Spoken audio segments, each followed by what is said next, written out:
How's it growing, YouTube? Welcome back to Dread Grows Trees. It's day 45 here in our outdoor garden, and today we are building our outdoor trellis. I've got some bamboo here from the local grow store. It's about 8 feet long per section, and we're going to be installing 6 pieces of it here around our garden. That's going to be the frame that we hang our trellis net on as we move forward. You'll see here I'm just using the shovel here to dig down and gently remove, keeping the grass intact, a nice little section, trying to get at least a foot deep, or about a foot deep. I don't think I got beyond that, but we got 10-12 inches deep on each one, and that way we can get the bamboo deep in the ground, and then we're going to just take those pieces of dirt and grass, put them right back in place, and stomp them into place. You'll see I've got the bamboo leaned away from the center of the garden. That's so that as we put tension on our trellis net and pull it tighter later down the line here in the process, it will pull our poles more straight and everything will not be caving in on itself so terribly. We're going to start with the 4 poles in the corners, and then on the long side we're going to put one in the middle just to help hold tension on the trellis nets as we install them later on. Now the trellis nets are going to serve 2 main purposes.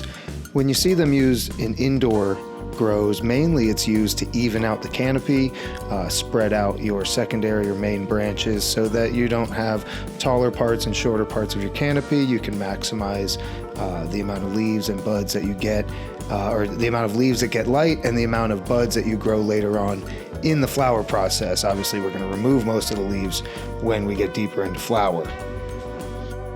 But the second purpose, and what I think might be the more important purpose in the outdoor grow, maybe importance doesn't matter, but one of the main important reasons to have it in my outdoor grow is to do multiple layers of the trellis and allow the plants to grow up through those layers. That way they have some structure holding them in place as the nugs grow and get heavy. It'll prevent them from breaking the branches or them drooping down.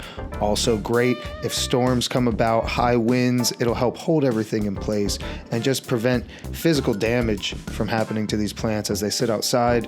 We've got about a month left for the 3 plants in the back to finish vegging before the nature will flip it naturally into our flowering season. Month, maybe 45 days from the filming of this video.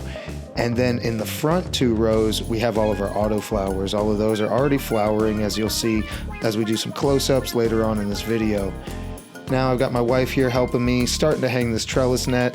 Luckily, my garden is 5 feet by 15 feet, and that is a common trellis net size, so I was able to buy this cheap trellis net pre-cut, and we're going to slide it down across all the poles, and then we're going to bring in a second layer of trellis net. The first layer is 6-inch trellis net. It's got a wider square just to allow some room to spread the branches out further if we're going to do any of that.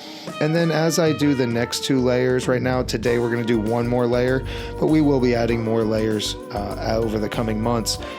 As we add this layer is a 3.5-inch square. This is a tighter square.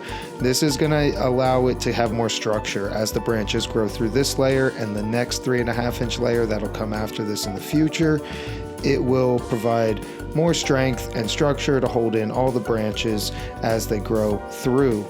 These plants being outside, me being in Michigan, we're going to have humidity. Temperatures are going to get lower at night towards the end of flower, so we're trying to maximize airflow, minimize the risk of powdered mildew and mold, and we're going to get these girls all the way to the finish line.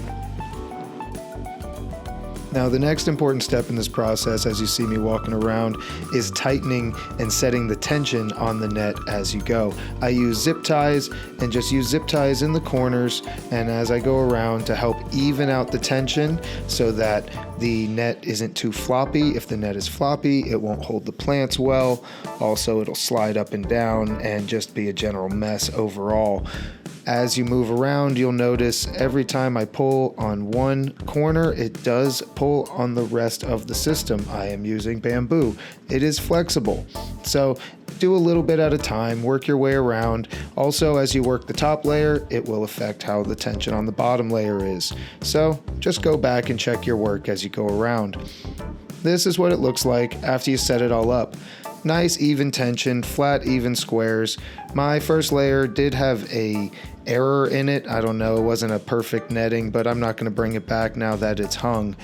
I'm going to pull that layer down to about 3 feet and the second layer to 4 feet. And we're going to see what it looks like in about 2 weeks. And here we are 2 weeks later in the garden, and let's see how the girls grew up through that layer.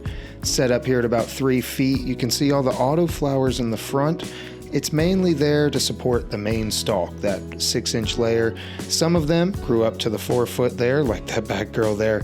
As I talk about it only holding in the first layer, there are a couple that are being held in by the second layer, but really the net's not doing too much work for the autoflowers, but it will give them just a little support as they go into their final month or so here of flower.